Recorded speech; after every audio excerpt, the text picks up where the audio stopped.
we perceive our Earth in totality, the interrelatedness of humanity becomes more and more apparent. We recognize that the physical elements required for our sustenance bind us, if not yet together, at least to a common condition. The spiritual elements connecting mankind have been regenerated again and again at crucial moments throughout history by messiahs, prophets, and avatars. This phenomena of spiritual regeneration is occurring again in our time. Those with ears to hear are beginning to listen. The voice is that of Bhagavan Sri Sathya Sai Baba, revered by millions as a divine incarnation, an avatar. While described by the London Times as the most impressive holy man in centuries, he himself says his life is his message. He lives it openly and invites the scrutiny of those who would believe, not through blind faith, but through inquiry and reason.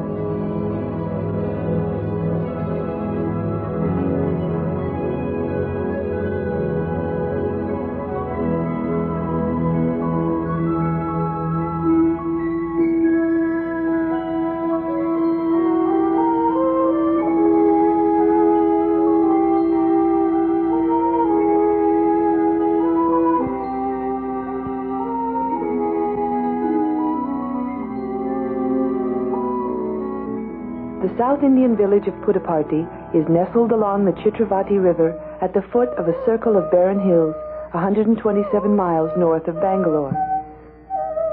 Puttaparthi is too small to be found on any map. It is miles from the nearest highway and approachable only over unpaved roads.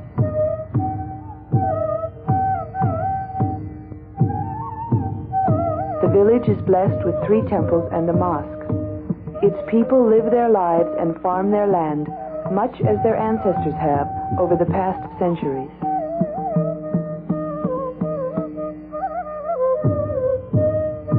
At sunrise on the morning of November 23rd, 1926, the prayers of a pious Hindu woman were answered when she gave birth to a son in a small house which formerly stood on this site.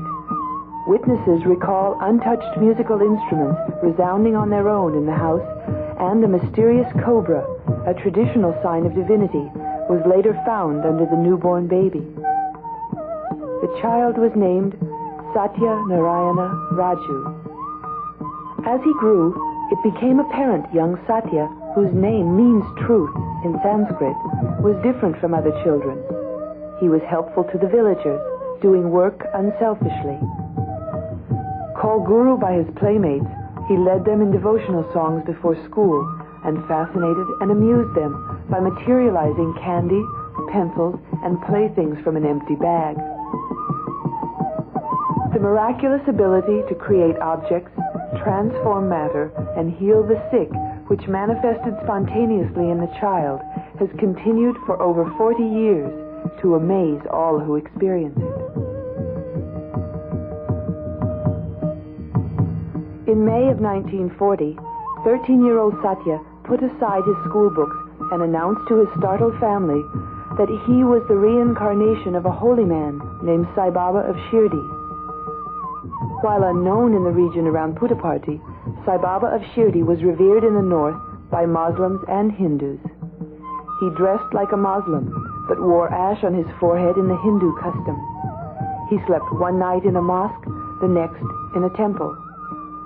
At a time and place where religious rivalries had caused wars, he achieved peace and mutual respect between the faiths by his example. As he was dying, Sai Baba of Shirdi told his followers he would reincarnate in 8 years. 8 years later, Sathya Narayana was born.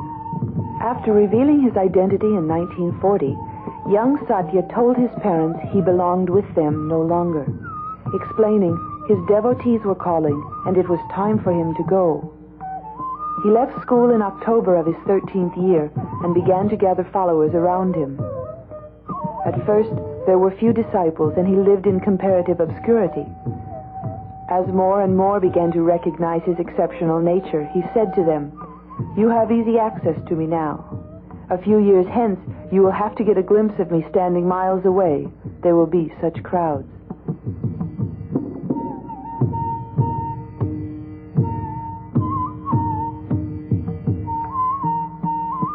young man's fame spread throughout the region. When Sathya reached the age of 20, his elder brother, a schoolteacher in a neighboring township, wrote him a letter expressing concern about the dangers inherent in fame and public attention. Sathya responded to these concerns in a letter written May 25, 1947, in which he said, in part, "My dear one, let me tell you, it is impossible to plumb the hearts and discover the natures of those who have acquired spiritual wisdom. We have to stick to our own right path without getting affected by popular appraisal. It is not the way of the great to swell when people offer worship and shrink when people scoff. They themselves know the path they must tread. Their wisdom regulates and makes their acts holy. Self-reliance, beneficial activity, these two are their special marks. Why should you be affected by worry as long as I am adhering to these two? After all, the praise and blame of the populace do not touch the reality. They can only touch the outer physical frame. I have a task to foster all mankind and ensure for all lives full of bliss. I will not give up my mission nor my determination. I know I will carry them out. I treat the honor and the dishonor, the fame and blame that may be the consequence with equal equanimity. I act and move only for the sake of mankind. No one can comprehend my glory, whoever he is, whatever his method of inquiry, however long his attempt. You can yourself see the full glory in the coming years." I have no need to write these words. I write them because I felt you would be pained if I do not reply. Thus, your Baba. So it was that in 1947, Sathya Sai Baba gave his elder brother a prophetic glimpse into the future. In the early years, there was no ashram at Puttaparthi. Then, in 1950, construction of a prayer hall began at the foot of a hill on the outskirts of the village. Soon, other buildings were added, and a name was given, Prasanthi Nilayam, the abode of peace. Although the prayer hall would be changed in later years, Sai Baba still lives there in the 2 small rooms built for him at this time. The early ashram was large enough to accommodate the increasing numbers of devotees who found themselves drawn to this young man. During the 1960s, as Sai Baba's name spread throughout India, religious festivals regularly attracted 20 or 30,000 followers to this remote spot. Hindus of differing sects, Muslims, Sikhs, and Christians, people who remembered well the religious wars following the partition of their country by the British in 1947, less than 20 years before, now came to experience the healing and unifying power of Sai Baba's message of universal love. By the 1970s, people from all over the world had begun to visit Prasanthi Nilayam, and it became necessary to rebuild much of the ashram to accommodate the vast numbers, up to 100,000 now on a festival day.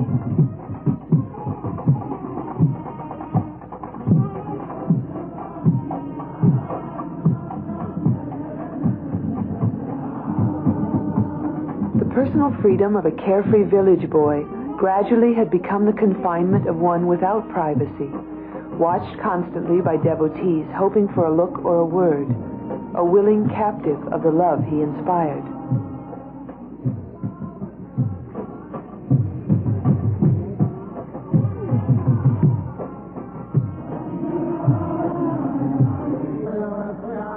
What has intrigued observers of Sai Baba's life is not only how his birth completed the prophecy of Sai Baba of Shirdi, and his life has carried out the prophecy in the letter to his brother, but how, to a remarkable degree, he has also fulfilled a scriptural prophecy made more than 5,000 years ago. In the Mahabharata, the ancient Hindu testament, Lord Vishnu, the preserver and protector of the universe, foretold of a Kali Yuga corresponding to our present age, which would be marked by moral and spiritual decline, by political corruption, oppression, dishonesty, crime, and the prevalence of falsehood.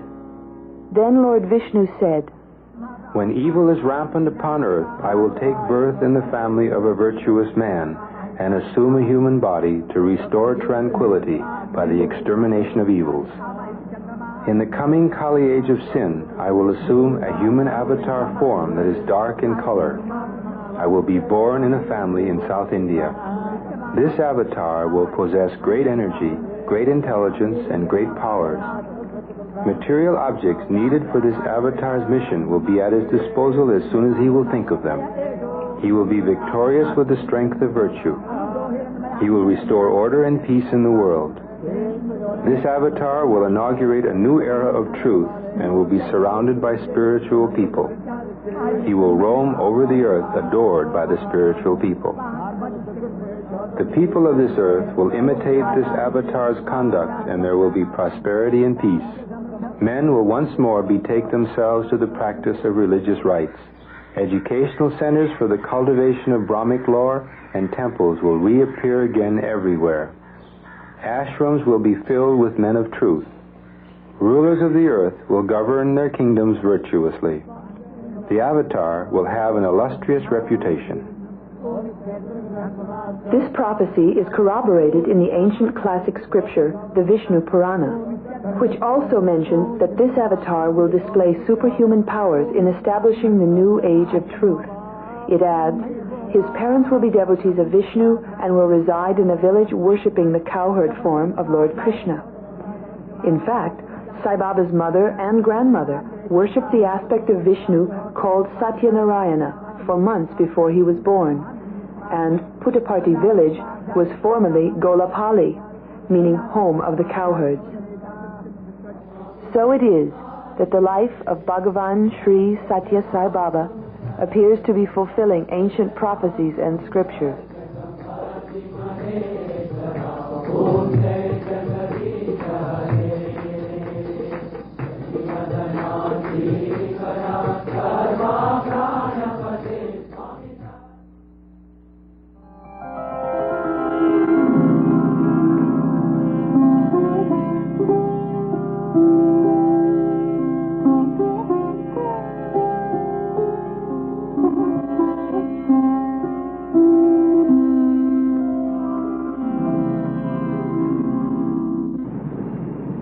The city of Bombay is India, in fact the world in microcosm. It contains the sophistication of contemporary life over a layer of poverty and need which reflects the timelessness of the human condition.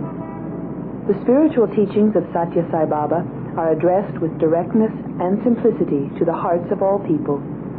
The difficulty lies not in understanding them, but in putting them into practice in daily life.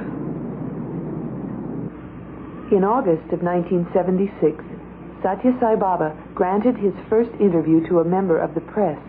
The interviewer was R.K. Karanjia, editor-in-chief of a weekly magazine called Blitz, printed in Bombay with a circulation in the millions. The circumstances surrounding the interview are important in view of the spirit of inquiry with which Sai Baba encourages everyone to come to him. Karanjia was an avowed Marxist and considered himself a sophisticated atheist with no use or regard for the spiritual traditions of his country. Blitz magazine reflected his attitudes.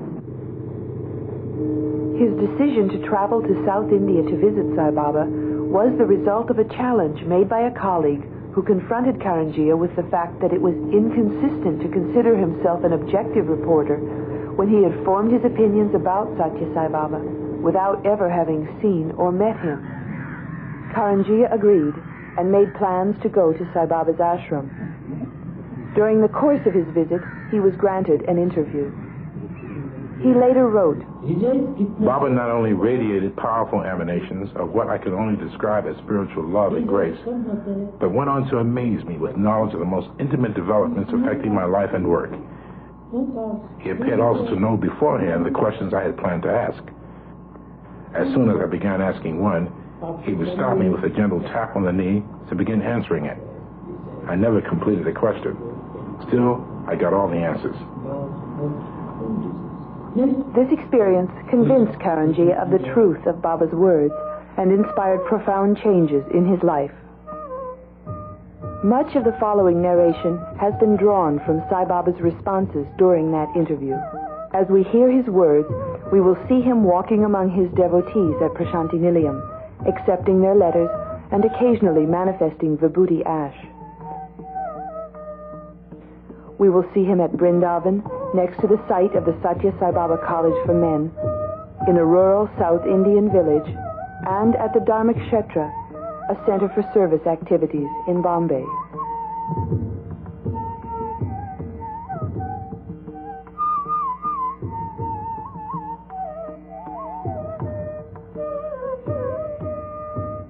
God is man and man is God. All of us have something of God, the divine spark within us. All men are divine like myself, but with a spirit embodied in human flesh and bone. The only difference is that they are unaware of this godhood. They have come into this karmic prison through the mistakes of many lives. I have taken this mortal form out of my own free will. They are bound to the body, while I am free of this bondage. The main difference is that they are shoved hither and thither by desire, but I have no desire except the Supreme One to make them desireless. Whenever strife, discord, and disharmony overwhelm the world, God incarnates in human form to show mankind the way to love, harmony, and peace.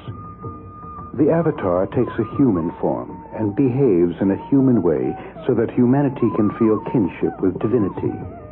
At the same time, he rises to godly heights so that mankind also can aspire to reach God.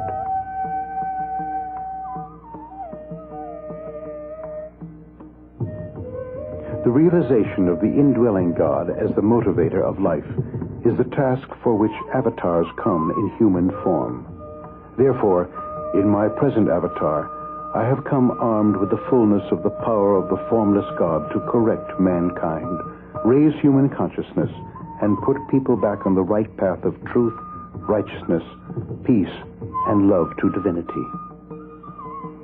The vibhuti ash I materialize is a manifestation of divinity with a potent significance as well as symbolization.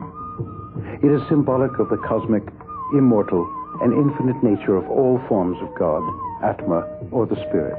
That is, what is left when everything worldly, transient, and changeable has burnt away. In the first place, it is symbolic of the life-death cycle in which everything ultimately reduces itself to ash. For dust thou art, and unto dust shall thou returnest. Ash or dust is the final condition of things. It cannot undergo any further change. In the spiritual context, vibhuti constitutes a warning to the receiver to give up desire, to burn all passions, attachments, and temptations in the fires of worship, which makes one pure in thought, word, and deed.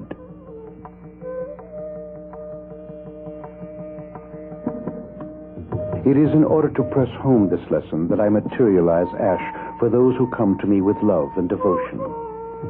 Like the other materializations, it also acts as a talisman, healing the sick and giving protection to those who need it. It is a symbol of divinity, quite different from magic trickery. My powers to protect, heal, save people, and materialize objects originate in God and can be used only by an avatar.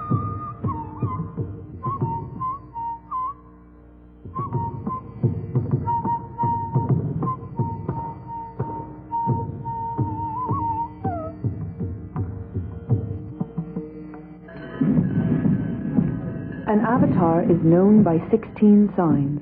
The first 15 are control of the 5 functions of the body, control of the 5 senses of the body, and control of the 5 elements of nature.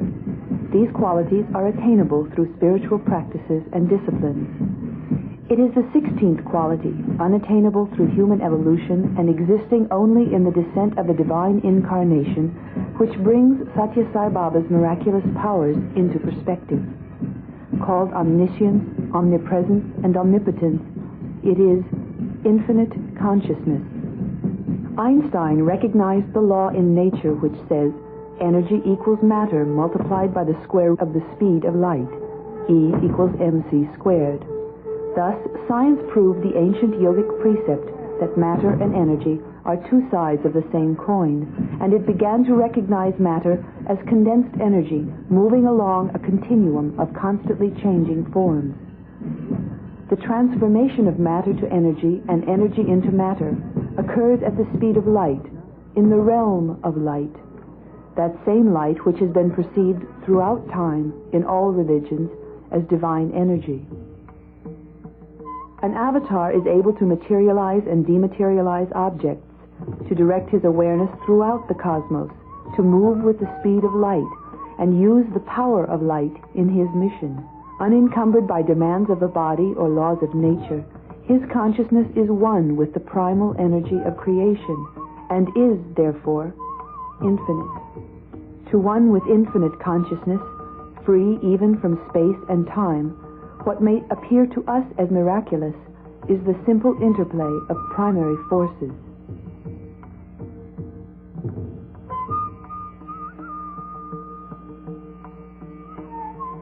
Sai Baba is seen here accepting letters from his devotees in which they ask for his help, blessings, or a much sought-after personal interview.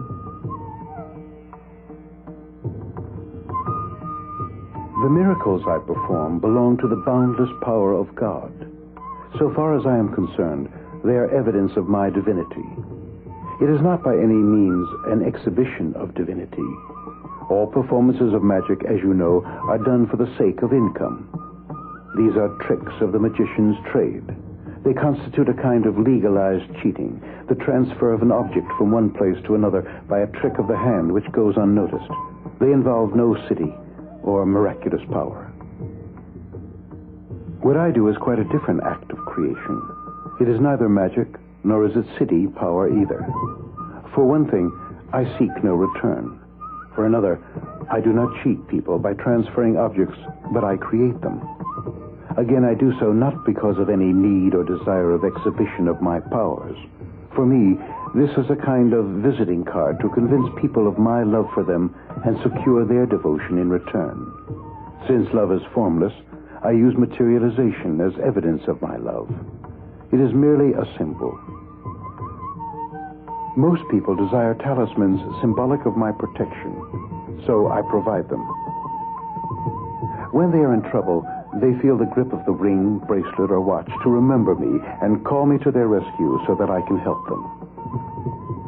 On the other hand, if I give them something they cannot wear, they are likely to store it and forget about it.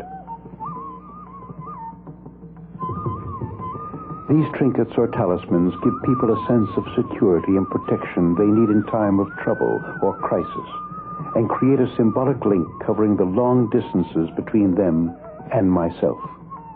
When the devotees need me, these objects flash the message as if by wireless, and I instantly come to their rescue.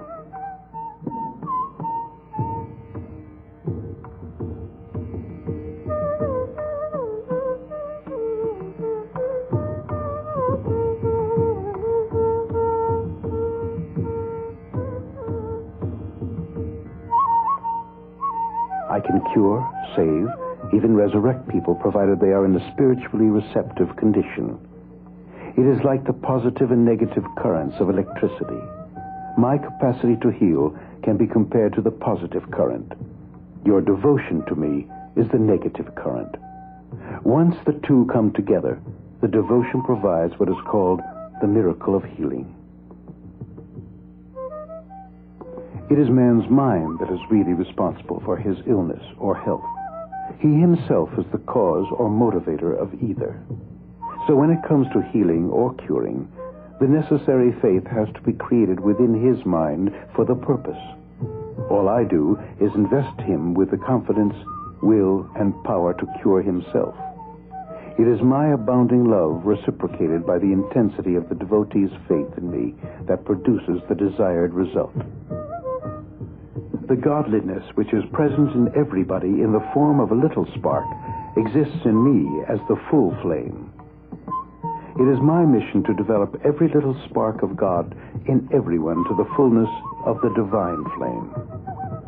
The first imperative of this development is that the receiver of the grace also provides from his or her side the devotion necessary to the consummation.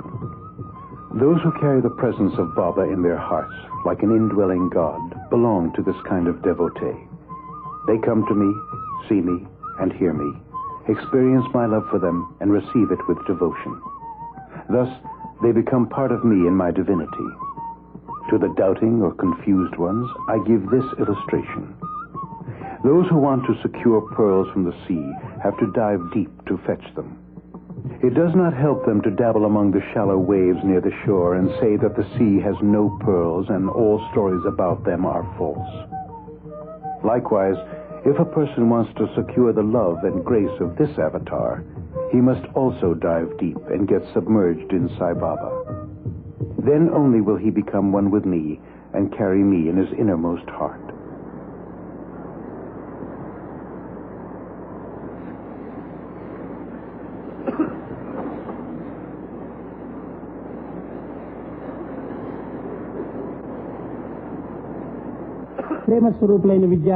Today, evil is so widespread that humanity itself would be destroyed in a nuclear holocaust in the event of a world war. It is to prevent such a catastrophe that this avatar has come to raise human consciousness and save the world from disaster. There are two ways in which an avatar can help people avert calamities: an instant solution as against a long-term one. Any instant solution would go against the fundamental quality of nature itself, as well as the karmic law of cause and effect. Most people live in the material world of their desires and egos, which is governed by this law. They reap the fruits of their actions. This brings about their evolution or devolution. If the avatar intervenes to instantly solve their problems, it would stop all action, development, even evolution. This solution can be ruled out because it totally negates the natural laws.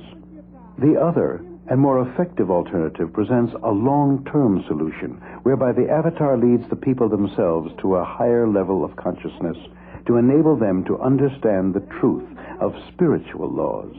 This will relate them back to nature and the karmic law of causation. They would then transcend the cycle of cause and effect in which today they are involved as victims, and thereby command and control the natural forces to be able to avert calamities like earthquakes, floods, droughts, famine, and epidemics. If the avatar brings calamities to an immediate end, which I can and do, when there is a great need, the whole drama of creation with its karmic law will collapse. These calamities occur not because of what God has made of man, but really because of what man has made of man. Therefore, man has to be unmade and remade with his ego destroyed and replaced by a transcendent consciousness, so that he may rise above the karmic cycle to command nature and avert its calamities. This is the work of the avatar, which I am presently doing. There is only one caste of humanity. There is only one religion of love. There is only one God, He is omnipresent.